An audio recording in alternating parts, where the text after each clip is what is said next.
This is the second big special session, or what we call the keynote session of the conclave program. And we are very honored to have with us a special guest from Singapore. Mr. Rajiv Menon knows, I mean, everyone knows about him in India and in several other countries from India to Australia. Uh, he's the president for Asia Pacific, excluding Greater China, of Marriott International Inc.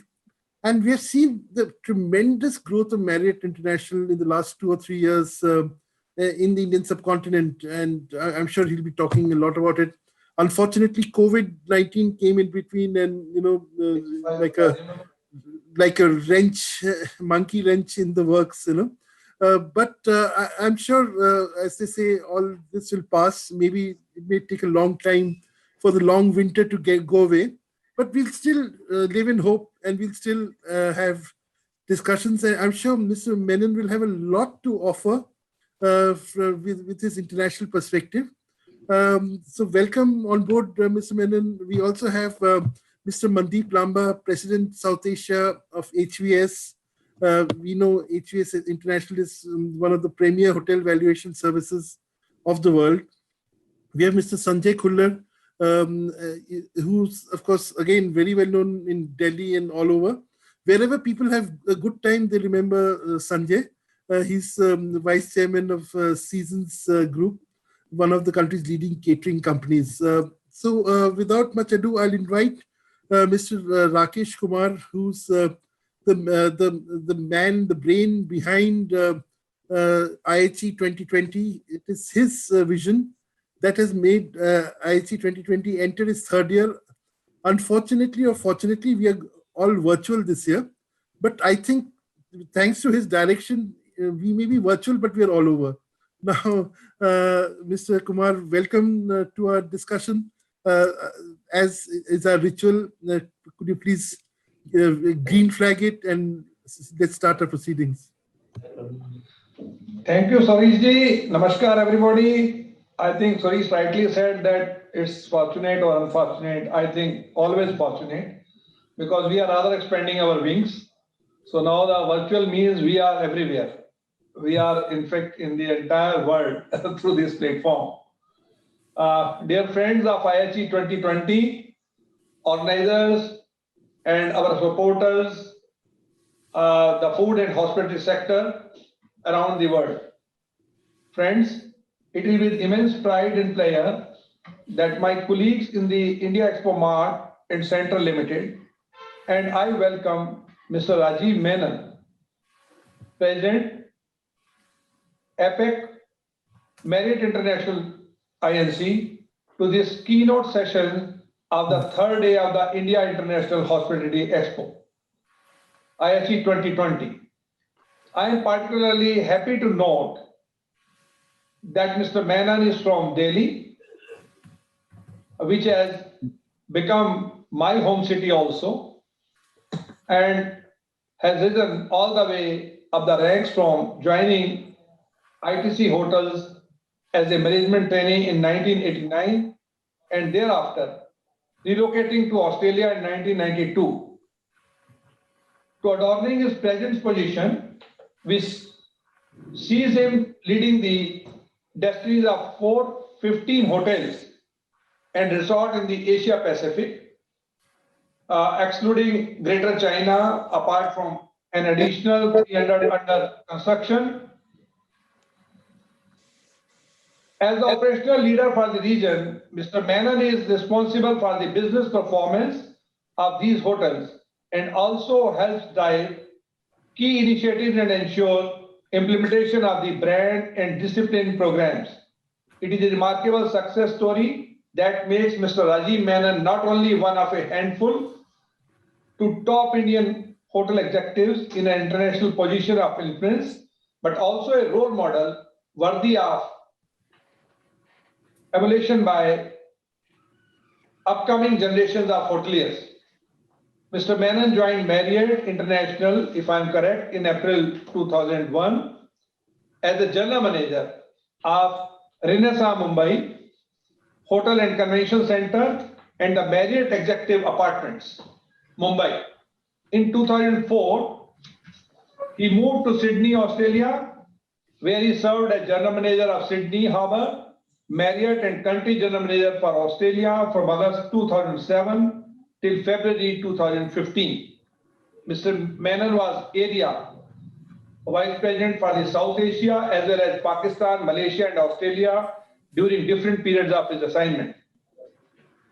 Despite his demanding professional commitments, Mr. Menon also completed the Advanced Management Program, AMP, of the Harvard Business School in 2018.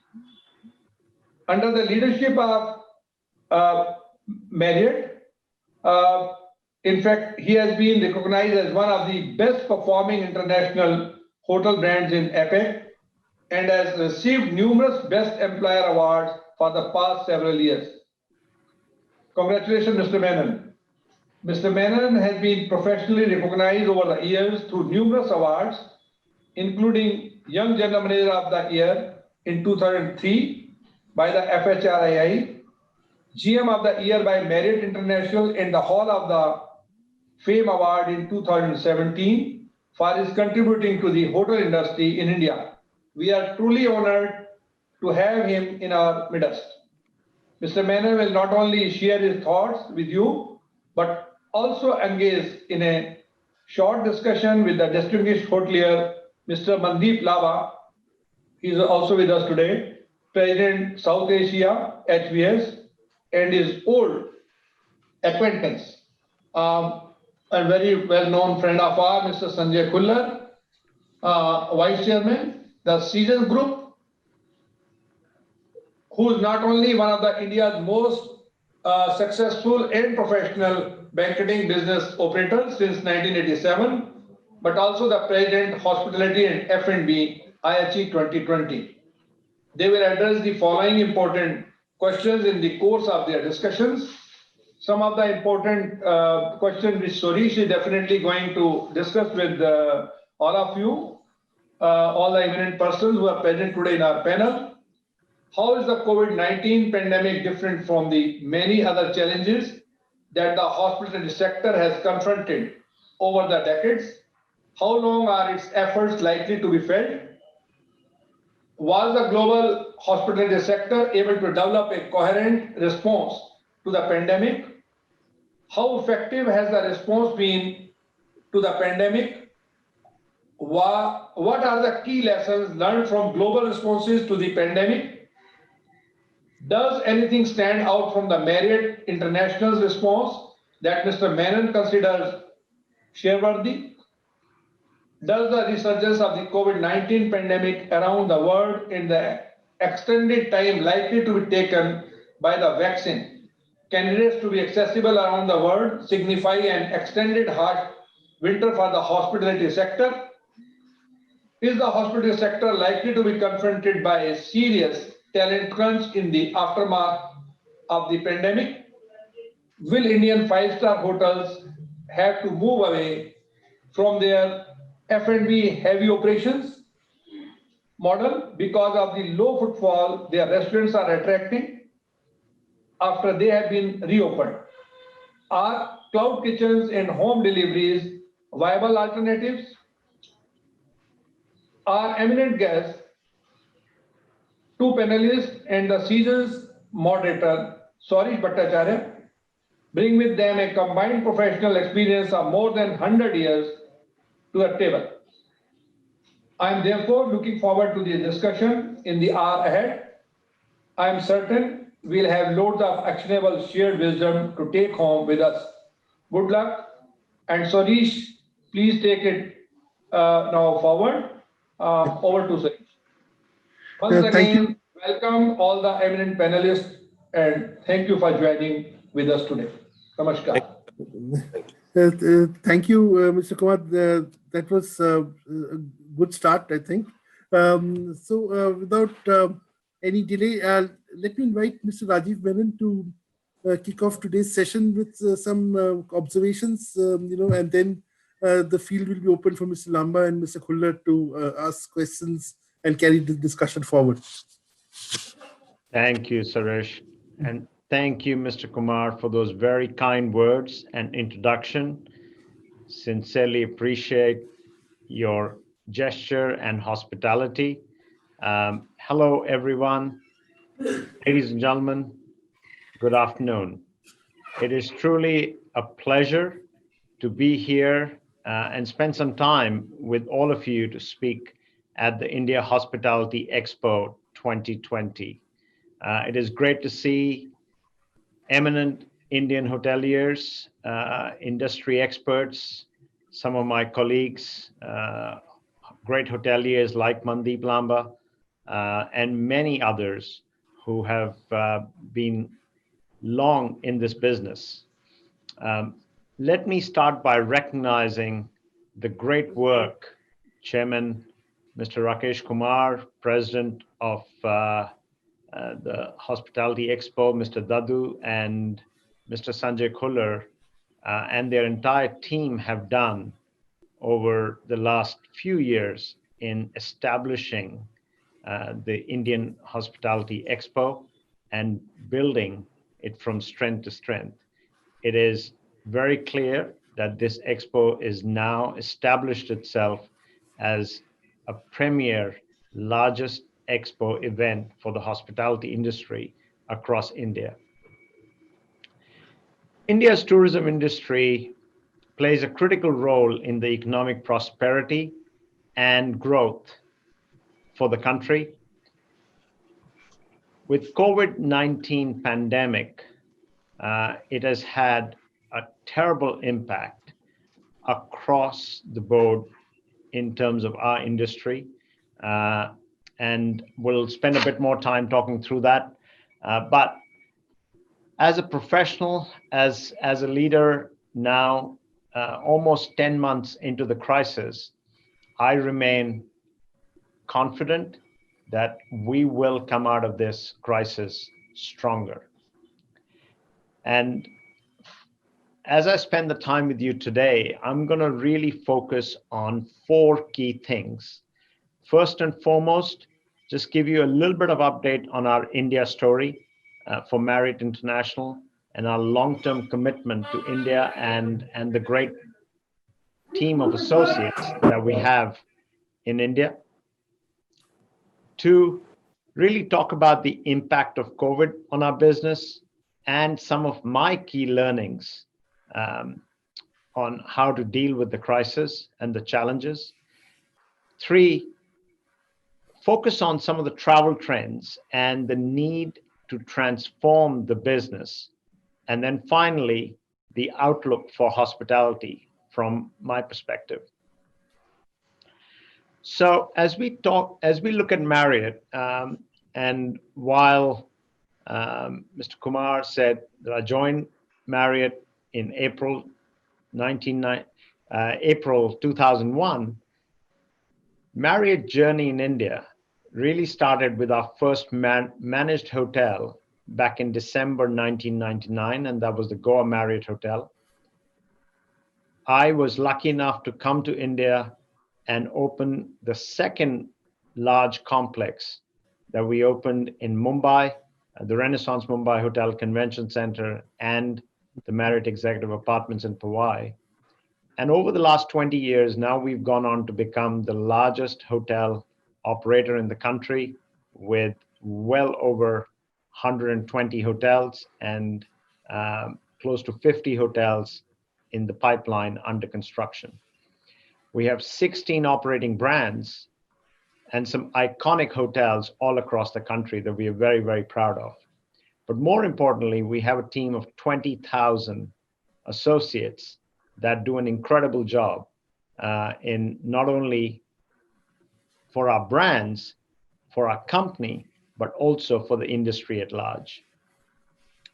And I am thrilled to see the growth of not only Marriott, but of the industry at large, of how the industry has transformed over the last 20 years in India, and the great growth story that India has for decades to come. Marriott remains committed And we know that India will be a great growth story for years ahead. As I transition, let me spend a little bit of time about talking to you about the impact of COVID on our business, as I'm sure it has had a devastating impact on yours as well. For the world of Marriott in Asia Pacific, excluding China, we operate well over 415 hotels, over a $6 billion business. And as the crisis moved from China towards Asia Pacific, we saw a terrible impact across the board. When you look back to second quarter, which was by far the worst around the world, our occupancies dipped down to 13%. That is record low in my entire career. If we talk to Mr. Marriott, he'll tell you, and he's 88 years old, he'll tell you this is the worst crisis he has seen in his lifetime. And keep in mind that the company is 93 years old. Every aspect of the business had taken a big hit, and at the toughest time, we had close to 50% of our hotels shut down because of the pandemic. As we looked at quarter three, business slowly started to pick up, and we closed quarter three with about 25% occupancy. But as I said, the impact has been considerable and will last for quite some time to come. Some of my key learnings of the pandemic. I was in the very early phase, if you look back to March or April, concerned about the devastation this impact is going to cause on our industry at large. Now, 10 months in, I'm amazed by the resilience of all stakeholders across our industry.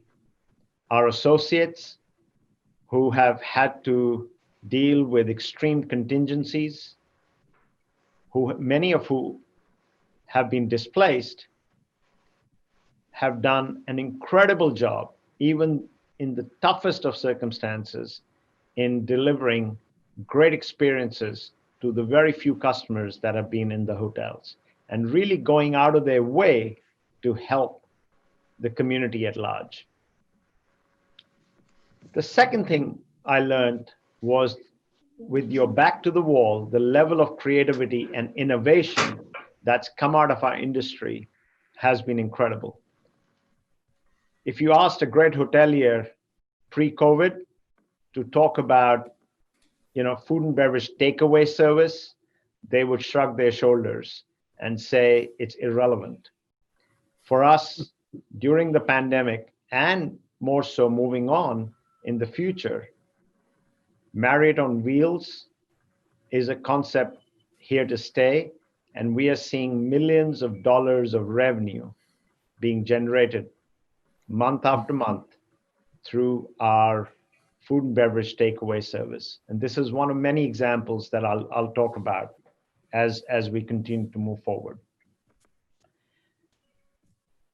The third thing I saw was the incredible focus our associates had in helping the community at large in hotels across Asia Pacific, becoming quarantine facilities, in many cases becoming facilities for the medics and the frontline health workers to come and get much relief or relax or hospitality at our hotels. And I have to say that world over, it was incredible to see how hospitality professionals reached out to help other frontline medical workers, and at the same time, taking in quarantine guests that were coming in from all over the world. Now let me transition to what I talked about, travel trends and at the same time need to transform our business. I genuinely believe that the worst is behind us. As we look at travel trends, there are really 5 things that stand out. First and foremost, every survey that we have been seeing, both internal, and please keep in mind, Marriott has one of the largest loyalty programs in the world. Marriott Bonvoy has 145 million members globally. There are 48 million members alone in Asia Pacific. And as we look at these surveys, it's very clear that the travel lust, as we call it, remains very, very strong. It's evident that the recovery is driven by the business of staycation. People wanting to get out of their respective homes and just wanting to take a short break. And we see this across the board. The recovery is led by resorts and leisure travelers across the board. We are also seeing people stay for a longer duration than they would have stayed in hotels or resorts pre-COVID. Number 3, we are starting to see this concept of work from anywhere. And at Marriott, we've introduced some, packages that we call as the day pass, the stay pass, and the play pass. And by that, we mean if you want to work out of Goa, but you live in Delhi, you can check into one of our hotels, could be the W in Goa, and you could live there for a month, 2 months, 3 months, and continue to work from there. The day pass means that you can check into the hotel 6 a.m. in the morning and check out at 6 p.m. in the evening and really get a full day's work in while using the internet and other hotel facilities. And I can't tell you how many customers are making use of these new services. People who are actually moving out of their homes and getting to resort locations, be it in Goa, be it in Maldives, other resort destinations, and spending 2 weeks, 3 weeks, in some cases, a month or 2, enjoying the space, but also using these resorts for working and continuing with their busy work life. As I transition to the 4th piece, it really is around technology. What we have seen, while there are lots of trends across the board, the one trend that I believe is here to stay is around contactless experiences. At Marriott, we had been working on this for quite some time. If you look at the Marriott mobile app, our customers really, from the time they make the hotel reservation to the time they check out, if they choose, they don't necessarily have to interact physically with even a single human being. Let me give you a quick explanation. You can book on our mobile app. You can get notification that your room is ready. When you walk into the hotel, the mobile app directs you to the elevator. When you get into the elevator, it directs you to the room. And once you show up to the room, you use your mobile key, which is on your app, to open the door. And once you're in your room, you can order through our mobile app services. You can have a conversation with the hotel associates through chat facility. You can order in-room dining, and you can continue to request for services using the mobile device.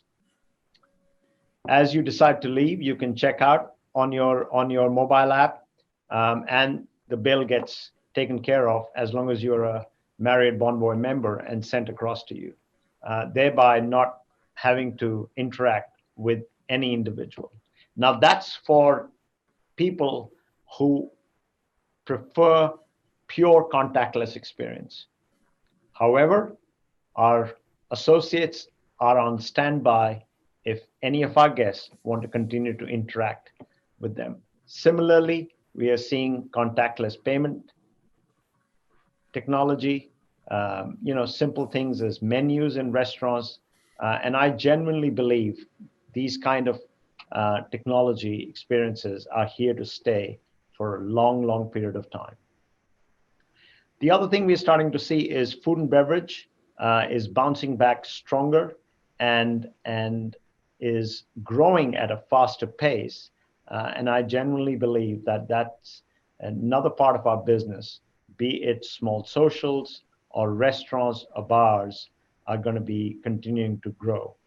Let me give you a small example of what Marriott is doing across Asia Pacific and particularly examples in India.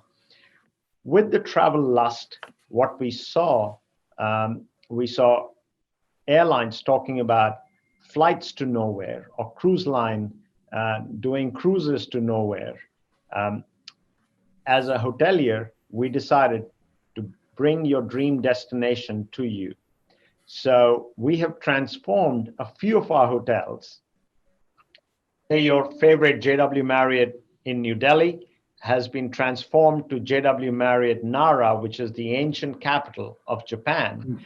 And all the experiences the hotel is offering, from the arrival experience to the little amenities in your guest room, to the food and beverage experience, are similar to what happens day to day in our JW Marriott in Nara. If you go to the JW Marriott Juhu Mumbai, it's been transformed to JW Marriott Phuket, which for Indians, Thailand is one of their favorite destinations. So that's just example of creativity, innovation, but at the same time, continuing to inspire travel, given the strong travel lust that we see across the board.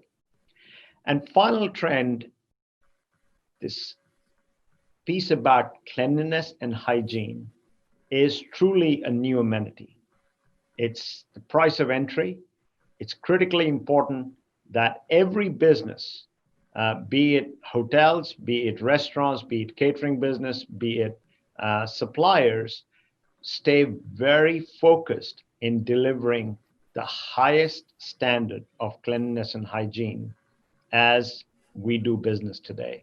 That's the expectation of customer, and I genuinely believe that customers are willing to pay more for brands who deliver consistent quality.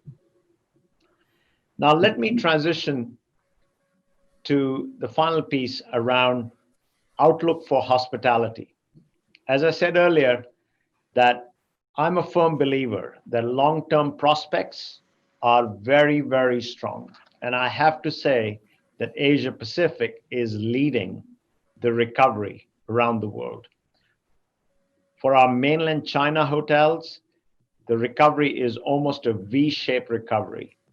And last few months, occupancies in China are similar, if not even higher than last year, which is incredible to watch. In rest of Asia Pacific, countries like Japan, Korea, Australia are starting to see occupancies hit 50% or more. But having said that, we also, in some cases, are seeing surge of COVID cases. But there is definite recovery that's happening. We're also seeing a trend of revenge travel, as one would call it, where people are boxed in and just want to get out and travel. We see that across the board. In India alone, our resorts are running occupancies high in 60s, 70s, in some cases 80% or so. So when we talk about long-term prospects, let me give you a perspective. Our development pipeline of new deals continues to remain very, very strong. Even in this year of COVID, which has been particularly tough, just in my world, we would end up opening 40 hotels. And the growth story remains strong. And that'll tell you that when it comes to the development community, the community of investors, the long-term prospect for our business remains very, very positive. With the announcement of vaccine, there is definite buildup of confidence, and I genuinely believe 2021 will be the story of two halves. First half could be a slower recovery process, and once a vaccine comes on the shelf, it'll definitely strengthen and improve the recovery process. And full recovery, from my perspective, is going to happen, at least in the India context, by the fourth quarter of 2022. And again, that could all depend on when a vaccine becomes available and the ability to get the broad population vaccinated. With that, I'm going to thank you once again. My heart does go out to all the health workers and our associates who have been out on the front lines helping people. I know the business environment has been very tough, but also please keep in mind that this is as much a humanitarian crisis as this has been an economic crisis. And, you know, all of us have been affected in many cases emotionally, mentally, and in some cases physically by COVID-19. However, with the resilience we have as an industry and as individuals, we will bounce back stronger. And I do thank you for giving me the time. Sincerely appreciate the opportunity to join you at the Indian Hospitality Expo, and I hope to see you in person in the next few years. Thanks very much once again.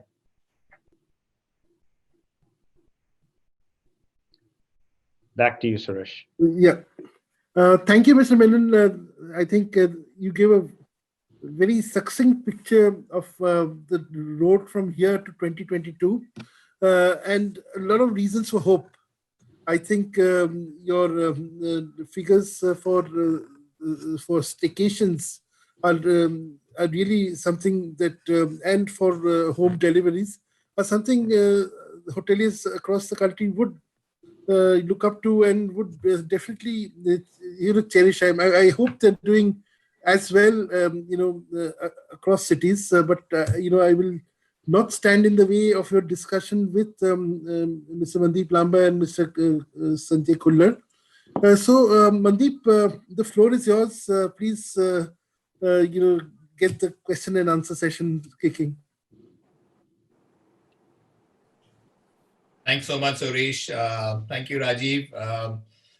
It was really, really very interesting to listen to you and to get a more global perspective on what's happening, including what's happening in Marriott and what you're seeing in various parts of Asia. Some very, very positive, stuff that you have mentioned, which I'm sure most of the people who are listening to this will feel a little more reassured of where we're heading.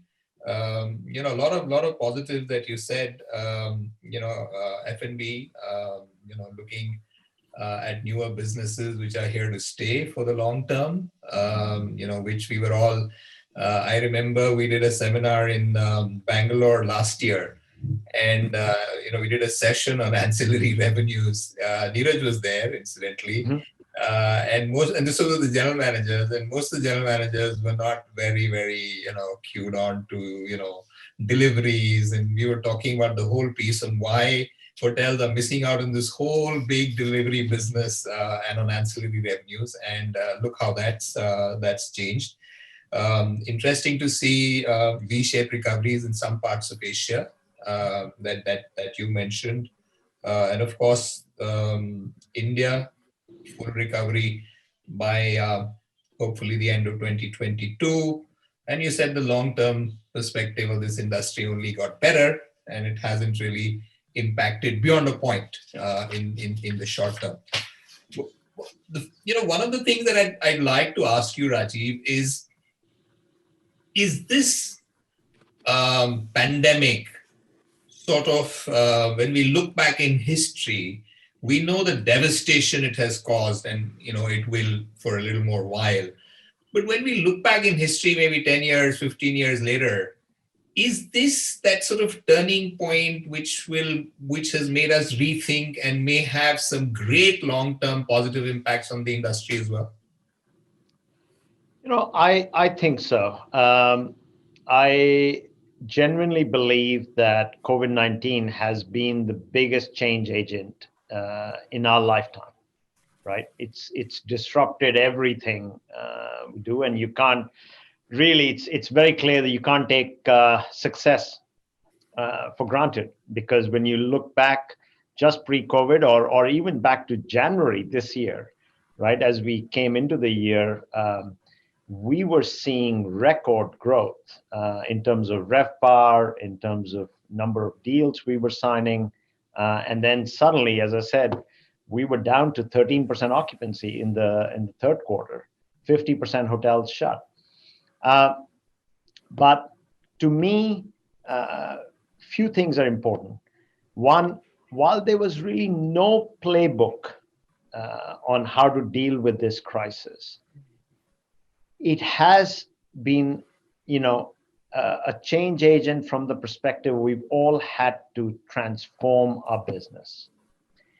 And to me, again, we've all done what we had to do, but it's important on how we learn from each other as well. I've seen some of my friends who are incredible, great chefs who run Michelin star restaurants around Asia Pacific, and some collapsed and shut shop, while others actually transformed their business overnight to becoming cellar door, selling beverages and all the great cocktails they had on their menu, and the wines were suddenly available for sale to public.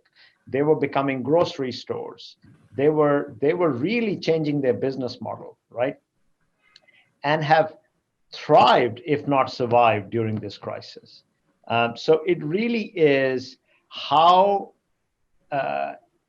we as individuals and leaders look for the silver lining in the crisis. If you go back in history and look at the various crises that have taken place, the saying that I've learned is you never miss out on a good crisis. You use the crisis to your advantage, and how you transform your business is critically important. And I think for many of us who've transformed our business are going to do exceptionally well coming out of the crisis, because the recovery, when it does come about, you will see that the market share premiums are only going to widen. Right. Very, very interesting. Sanjay, will you ask your favorite question on F&B? I won't jump the gun, and then we'll come back to Mandeep again. Okay, Mr. Menon, I must thank you to be here and to be part of IHE 2020. And after listening to you, it's a fantastic information for all of us to see how to move forward for 2021. Anyway, I was just thinking a model which Marriott International has for anywhere in the world, like for London, for Europe, for Maldives, that to get a branded restaurant in your property, which is slowly happening, like in Dubai and other areas, because with a heavy load of F&B, let's understand, if you compare from room to F&B always carry heavy load. And because of the pandemic, the revenue coming from F&B is much lesser than the rooms, even coming 6 months to a year. So you think that India especially will allow a good branded restaurant which are doing tremendously well to be a part of the Marriott? That's one. Or number two, which is a great business in banqueting, which we all of us do, our destination weddings in Turkey or Dubai or Bali, which I've been doing in technically in all Marriott hotels. I did wedding in Turkey with the Ritz-Carlton, and was a fantastic show, and they allow us to do the catered food. Typically, every catering company has a strength of typical food, which 5 stars normally don't get into that detailing. Is it possible that you will take your revenue, which normally hotel takes the minimum revenue of food and beverage, and room business will be backing you up for 100 rooms and stuff. You will be also serving your food, which is your best quality food available in that property, and allow a limited specialized food from region, which a lot of people are not allowed to do and work in you. So that will increase the business for Marriott to bringing a room business and the food and beverage business, and also allow the other restaurants to be part of the hotels, which normally in India is not happening. It's only happening abroad right now. Do you think you're going to think about it to move it forward for India, what we're doing for other countries? Yeah, the short answer is yes. Our view has been the food and beverage helps establish the reputation for our hotels across Asia Pacific. When you look back to a few years, an incredible Michelin star Spanish chef, Sergio Rola, we did a partnership with him and brought him into JW Marriott, Mumbai, Juhu. We had Akira back in Delhi. We've been doing lots of these partnerships across Asia Pacific, and these will only continue to grow. To me, great entrepreneurs like yourself who have gone and established incredible reputations in the business of catering or in standalone restaurants, like Jix Kalra did many years ago with his son Zoravar now, and a number of other incredible chefs. There is definitely a space for us to partner together and continue to work, because from a consumer perspective, they are looking for the best experience, best of both worlds. They want incredible hospitality in terms of a great hotel destination, but they also want a great food and beverage experience. So we can continue to build on these partnerships. I think it'll help everybody. It's a true win-win. So I am pretty optimistic that as we continue to grow and move forward, that model will continue to play out in India. Thank you. I think that's the way to move forward. Yeah, that's really the way to move forward, because a lot of hotels are indeed grappling with the issue of the burden of F&B. Maybe I'll ask a supplementary question. What about MICE? MICE is taking a big hit, and the way it seems with the COVID pandemic seeing a resurgence, there's no hope for MICE, at least in the 2020-21 calendar year. So there's a long drought ahead. So what is your solution, or what are the strategies to counter the negative fallout of this big loss of business? So MICE will definitely take some time to recover fully. In fact, we believe it's probably going to be the last of our business segments to come back. But in the short term, what we are already seeing is this business of doing hybrid meetings, whereby you will get 50 to 100 people in the room, and the rest of the participants are going to be participating virtually. So we are looking at that in many different locations. In fact, in Singapore, next couple of days, Singapore Tourism Board and the Singapore Hotel Association are doing a big travel revive MICE event as the first true experiment. And I happen to be speaking there on Thursday. But it is really about bringing buyers from around the world. I think they're bringing in about 100 buyers from around the world. A lot of people are going to dial in virtually, but there's going to be about 250 people in person attending the meeting as well. So it's a real experiment from my perspective. And Singapore government is known for doing things well. We genuinely believe if this experiment goes well, then this will become the benchmark for us to use in other places around Asia Pacific as well. Great. Mandeep, your question, any thoughts on what we have heard so far? I'm very delighted that Sanjay asked that, very, very pertinent questions, I think, on F&B. They were also on my list. And I'm glad that Rajiv feels that there is room for hotels to collaborate with third-party operators. I think that is the future of F&B. At least, it happens in many of the developed markets. I think it's also the future of F&B in India. I also feel there's a fabulous opportunity at the moment because the restaurant industry has been even more severely impacted than the hotel industry. And there's some very, very significant, great players who may be hurting at this moment in time. And it is a great opportunity for hotels to invite them in and bring them in on a revenue share model where it becomes a win-win situation. Guests are generally a little more comfortable at this moment in time dining in hotels because of the safety security angle, perception-wise. And therefore, I feel this is a great opportunity. And I think it's a model that everyone probably should be exploring.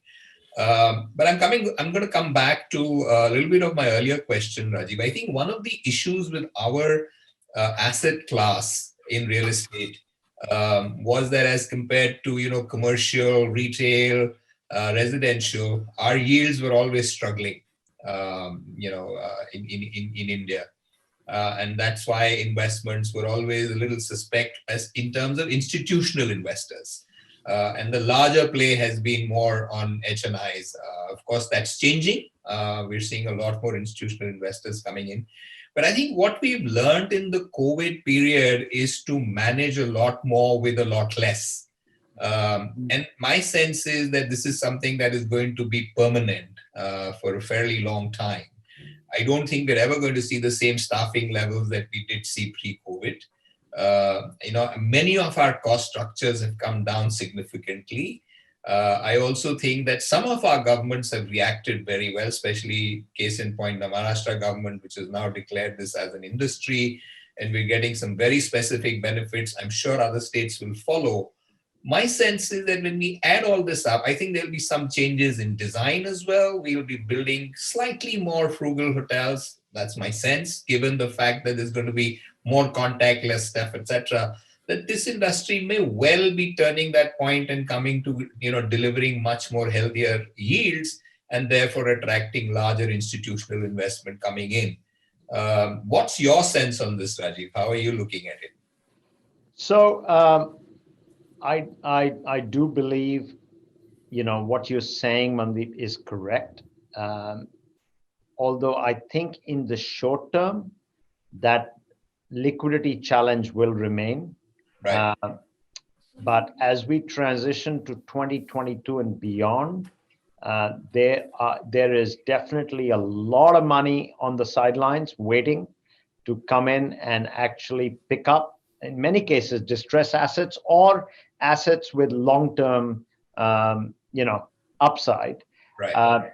To me, when we look at the staffing model or revenue per square meter, on the staffing model, there is truly now a stronger focus on multi-skilling. At least from our perspective, stuff we were doing in the Western parts of the world, one would talk about and you would see slow changes happening. And that's when I say that COVID has been a real change agent and really kind of pushed us in the direction of not only reducing staffing levels, but more importantly, multi-skilling our associates. This ability to be able to jump, from working behind front desk and show up in a restaurant and be able to, serve guests and then come back and stand behind concierge and be able to serve guests is going to be critically important. And again, I go back to my days of, moving to Australia in 1992. If you go back and look at those couple of years, that was some of the worst recessionary years in Australia. And that's how we learn, right? My first GM-ship was 74-room luxury boutique hotel, and I only had 33 associates. And as a general manager, there were days I was carrying bags and I was in the restaurant serving and I was checking people in and so on and so forth, right? I continue to say India taught me true hospitality, whereas Australia taught me true resource management. And this ability to now multi-skill our associates, which will help them grow faster, but also on a broader business level, really look at every part of the business from a revenue generation lens, is definitely going to help get new investors into the business. Which sort of leads me to my last question. I think we're reasonably running out of time, unless Soresh thinks otherwise. Is this whole statement that you made, which is a very welcome statement, Rajiv, and which is what I think hotels now should be looking at, is revenue per square feet or per square meter, whatever that metric is, because we've been stuck to RevPAR for far too long, and we need to start. So is this now the time to see some serious focus on ancillary revenues, just like airlines have done? There's such a significant amount of revenue that they generate purely out of ancillary revenues, which hotels have not really been very great at. We've stuck to our core business models of room and F&B largely. Do you think that this may well be, again, being pushed towards looking at various means of revenue generating during this period, and a lot of which may stay back as a permanent focus? And do you think people like yourself and corporate offices will be measuring these or getting your teams in the units to be sort of more focused on ancillary revenues? There is definitely, a focus on ancillary revenues and also adjacencies, right? When you look at the ability to drive, gift voucher sales, it's beyond just food and beverage and rooms, because people today want the ability to give their family and friends gift voucher for a hotel experience. It could be accommodation, F&B, it could be Marriott Bonvoy point sale, or many different things that can be done. That definitely is here to stay, as far as I'm concerned. And there was a lot of work being put in, at least by big hotel companies like airlines, on improving the reservation systems, the technology, to say, okay, if as a customer you were booking in a room with a view closer to the elevator, away from the elevator, based on your choice, could you get a little bit extra revenue for it? And all of that is going to get expedited. You will definitely see more focus around that space. That is so reassuring, Rajiv. I think we missed that trick for a fairly long time. I think that also, the areas like wellness and laundry and all, do you think these also will become independent, profit making enterprises within the hotel? So wellness, there is incredible potential. Wellness has been on a growth trajectory for quite some time now, and I think it's going to be a key part of business strategy for at least all premium and luxury hotels. But it is really about how they deliver that experience that'll matter, because to me, more and more people are seeking out for the wellness experience. And I think, hotels should be profitable in their wellness space today, and have to continue to focus on building that part of the business. Whereas when you look at laundry and other services, that, again, it really depends on location. In most places, that really depends on the opportunity. But if you had infrastructure in the city with lots of independent laundries, then you may consider not to even have a laundry. That's right. It's better to outsource it than, I think we have had a. I wish this discussion could continue, but I am we know that Mr. Menon is time constrained, and thank you for giving us a time and within this short time saying a lot of useful things. Which I'm sure we will take back home. There's a lot of takeaways from this discussion, and I'm sure we will cherish it. We hope to see you physically, sooner than later. I think it's in our interest that we all get to meet each other physically. For your information, as far as the India Hospitality Expo is concerned, we have over 100 exhibitors on board showing their products virtually. And we also have Peru as a country partner, so you'll expect a lot of action on the F&B front also. We have lined up Germany, Belgium, and Spain. So we have an international participation despite travel restrictions, despite all the odds we are facing. So, we are showing that there is hope, really there's light at the end of the tunnel, as I love to say. Thank you, Mr. Menon, for joining us. Thank you, Mandeep, for your very insightful questions as always. And Sanjay, of course, you always win our hearts for talking about food and the good things of life. Thank you all. Mr. Rakesh Kumar, is he online or is he offline? Well, thank you, Mr. Kumar, for putting together the show and giving us an opportunity to meet with each other virtually as of now. Hopefully next year we'll all meet each other at Greater Noida, this vast expanse called the Indian Expo Mart Limited. Thank you and have a great day ahead. Stay safe. Thank you very much. Thank you. Thanks so much. Lovely to see you all. Thank you. Thank you. Please Thank you take so care much. and stay safe. Thanks very much.